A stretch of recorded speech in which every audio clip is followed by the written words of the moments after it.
natin din ang performance nito. Yun.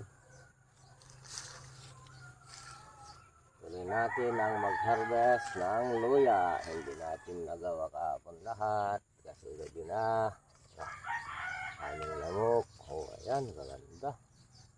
Ito rin yung nailagay din sa isang hilera na ginto, 4 din na maliliit na luya. Tignan natin kung saan ang performance niya. Kung palain mo kaya yung gilid muna.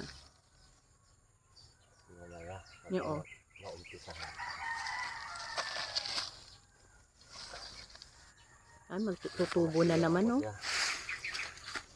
Meron na yung mga tumutubo na yung mga ano niya. Ito yung mahirap pag ano. Yan, tumutubo na sila pag naulanan. Naulanan siya. Late yung pag-harvest. Ayan, may tubo na talaga siya, Kailangan pwede na siyang itanim. Malaki ito. Maganda rin ang performance nito.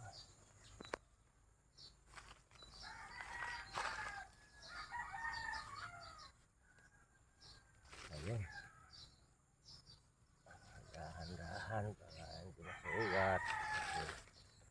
Lahat ng maharabas dito, itanim lahat din. Para makarami ng binhi. Hindi muna pang benta. Itanim lahat muna. Ayan na siya, Ayan, tumubo na talaga yung andyan, Kasi ito yung mahirap pag nawala na yung mga dahon niya tapos naulanan. Ang tendency, tutubo na talaga sila ulit.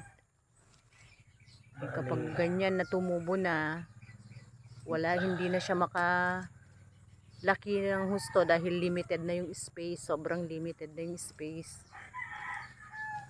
So, dapat kunin pa rin kahit tumubo na. Kailangan. So, ang magbinhi, bali ito, 1 year niya noong Itong April 5 noong tinanim ko ito. April 5, so para maganda ang binhi, mature siya ng 1 year. Ginawa ko ng 1 year kasi nung pinagpaano ko ito na binhi noon, 10 months lang, maraming nasira. Kasi hindi ko na itanim kaagad, na-dehydrate sila. Saka hindi naman ako marunong nag-uumpisa pa lang noon. Hindi mo pa mag-preserve ng binhi. Sinapanood ko lang si Biyaherong Batanggenyo. Shout out Biyaherong Batanggenyo. At saka yung mga kasama mo na nagtatanim ng luya, pinapanood ko kung paano ang ginagawa ninyo. So eto na siya ngayon. Na-produce ko na rin yung kinakainggitan ko na mga luya ninyo. Mas maganda pa ito. Yung iba lang. Kayo ang gusto. Biyaherong Batanggenyo, tingnan mo na. Eto na siya, yung isang hilera. Kayo ang ginawa niyang inspirasyon sa pagtatanim. 4 lang ito na piraso. Eto siya, isang linya. Kung makikita mo, makikita natin, dikit-dikit ang pagtanim ko. Kasi hinahabol ko lang yung pagtamnan ko noon. Wala akong nagawa. Dahil sa tabay trabaho naman tayo. Dapat naka 4 minutes na. Pabanji-banjing lang ang pagtatanim. Kaya hindi na concentrate ang magtanim. Ito na ngayon, tingnan natin. Babaan mo. Yung isang pirasong luya. Tingnan natin kung gaano siya karami.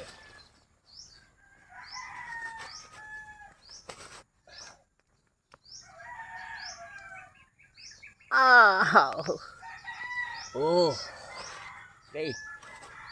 So, i-demo natin kung kita nyo ang demo kung gaano ba talaga ma-produce ng isang maliit na luya. Makikita natin dito mamaya yung naitanim.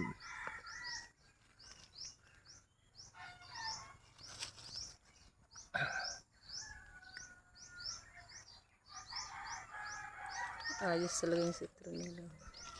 Okay. Okay. Oh, nakita nyo, ito lang ang naitanim dito. Tanggal na siya, oh. Ganyan Ito siya. kaliit. Ito lang siya kaliit.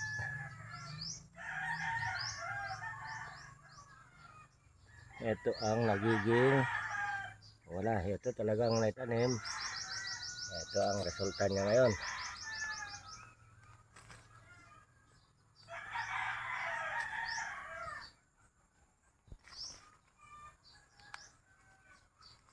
Oh.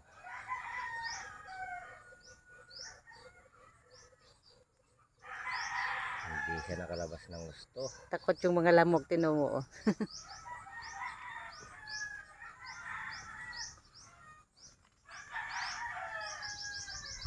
Oh, ito siya.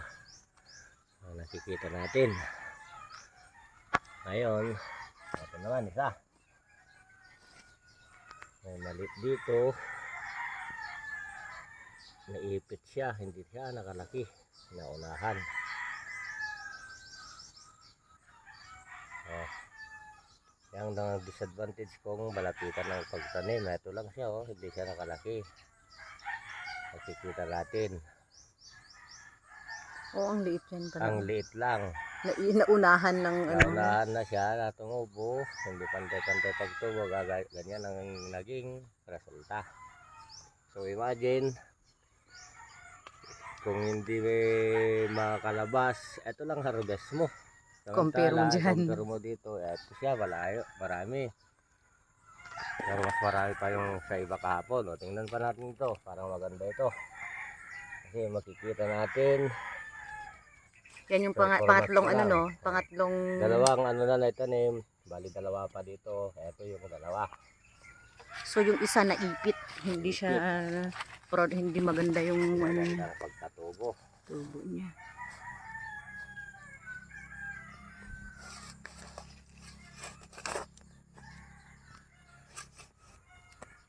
Oh, naano na yung kwan nun. So tingnan natin.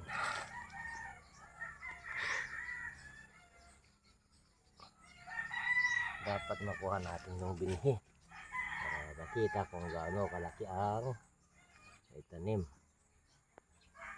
So yan. Yun, So ito ang naitanim. Ito ang produce. na-produce niya. Tingnan nyo, kaliit lang siya. Pero nakaproduce ng malaki. Ngayon, naipit siya sa katabi. Kung hindi lang sana naipit, dumami pa sana ito noon. Dahil naipit siya, hindi na siya nakarami. Dito nag-expand, malayo na siya sa ugat.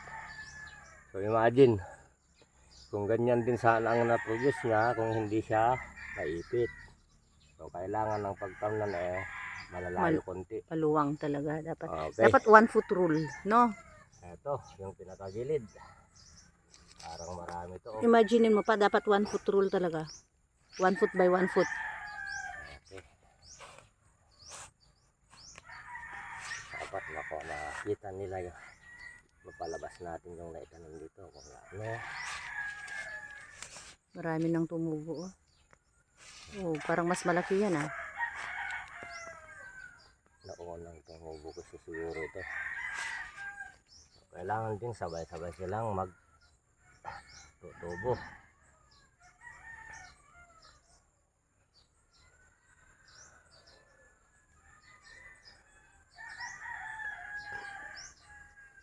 Okay. Saan yung ano niya? So, makikita natin yung naitanim. Ayun. Naku, yun ang naitanim. Naputol na siya. Putol. Ito lang ang naitanim. Ganyan. So, ito ang nagiging Produce. Ay, hindi. Ay, produce ito, niya. iba na yan, no? Ibang ano na yun. Dito sa second lane yan. Second line na yan. O, tingnan nyo. Ganito siya kanina. Hindi siya nakalabas kasi nandun na naman yung Kasunod. isang tanim.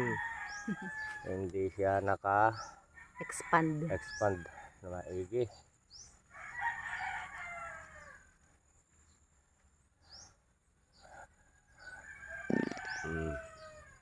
Ay, hiwalay din natin tong isang plat.